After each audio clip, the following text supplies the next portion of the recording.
আসসালামু আলাইকুম।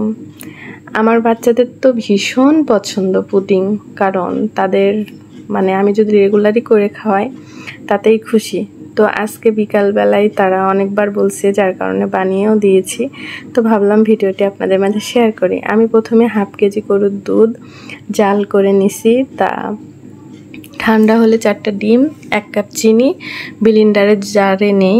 এরপরে কিছু দারচিনি গুঁড়া দিই যেন ডিমের বাজে স্মেলটা না আসে।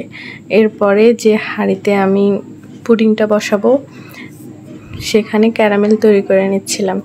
তো আমি রেগুলার ইউজ করা চায়ের হাঁড়িতে আজকে পুডিংটা বসাবো। তো ক্যারামেলটা তৈরি হয়ে গেলে আমি সেটা ঠান্ডা হওয়ার জন্য অপেক্ষা করছিলাম। আর ক্যারামেলটা ঠান্ডা হয়ে গেলে আমি ডিম দুধ মিশ্রণটি ঢেলে দিই। আজকে আমি পুডিংটি বানাবো কারেন্টের চুলায়। আর সাধারণত রান্না করার সময় 700-600 পাওয়ার লাগে দিতে।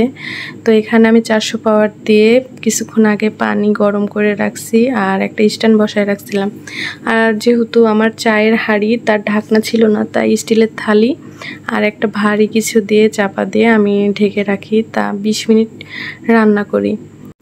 20 মিনিটের মধ্যে হয়েছে কিনা বা হবে কিনা তা চেক করার জন্য আমি কাঠি দিয়ে দেখেছিলাম, যেটা আমি ভিডিও করতে পারিনি। তো দেখার পরে দেখছি যে আমার 20 মিনিটের মধ্যেই হয়ে গেছে।